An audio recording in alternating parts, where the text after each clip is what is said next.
Hi, this is Jim Musser with Upstream Ministries, and welcome to episode 18 of Views from Downstream. And this week we've been talking about the models of learning in the church, and that the typical model is one of passive learning, where we go and listen to the pastor preach a 30, 40-minute sermon.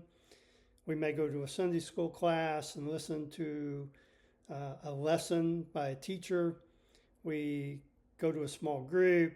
We have maybe some discussion, but there's actually kind of a lesson to follow. We go to conferences and we um, listen to more speakers, and then we go home. And my contention is that is not the way most people learn. And I compared it Wednesday with learning a trade or a craft, that you're not going to learn that trade or craft by just listening to somebody talk about it. You're going to have to practice it and have somebody help you learn how to do it. And so, what I want to address today, and can't even come close to addressing it completely or comprehensively, but how can we change the model from a passive one in the church to an active learning model?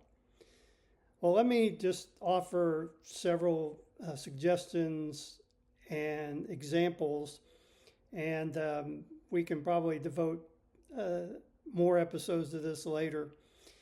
But one is that I just get lost in a sermon sometimes. I'm not focused, and even if the speaker is well equipped, gifted to speak, and can keep your attention, I sometimes struggle.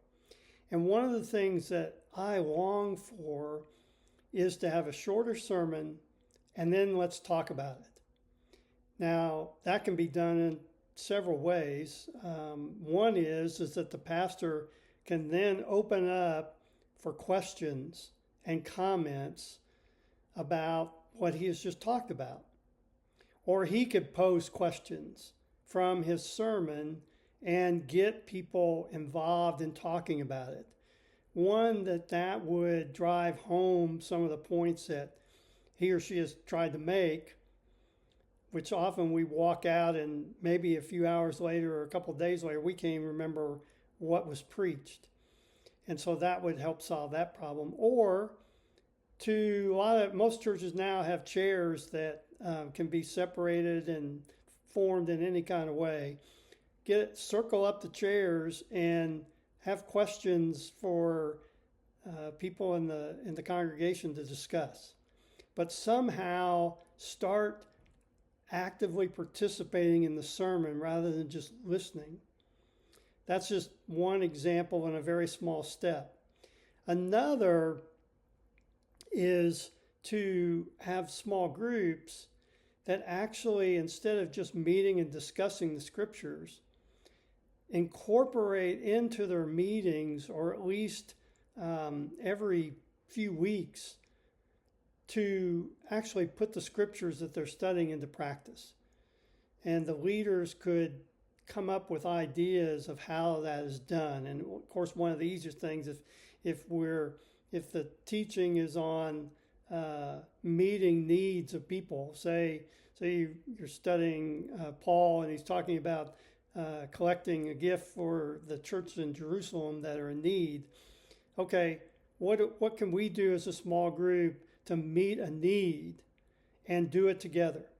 So that could be, if there's a need, like an older person that needs work done on their house, or leaves raked, or food made, or house cleaned. Those are kind of things that the group could volunteer to do together on a Saturday, and could have the kids get involved in that too, and teaching them as well. Another thing, and this is a thing that my wife participated in the church that we're participating in now, is there would be a group on Friday nights that would meet at the church, do some training, and then go to the local mall and just pray and be sensitive to God to who to engage with, and then ask them if they can pray for them. What could they pray for? And see where the Holy Spirit leads in that. And so many people said that was scary at first, but once they did it and got into a practice of doing it, that it just got to be more natural, and they loved it. And that's, again, an active way to put into practice what we're being taught. And it's a biblical thing. Go share your faith. Go pray for other people.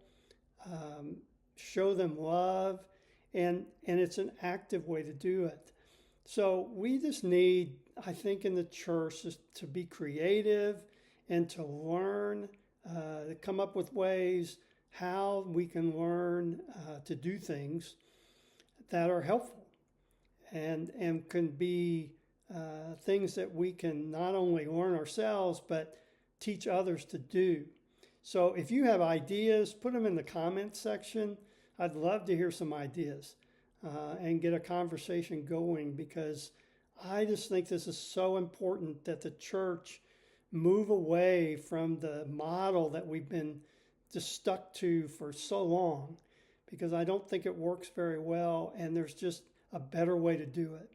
So make your comments, give your thoughts, and we'll see you back here on Monday. Have a great weekend, and the Lord bless you.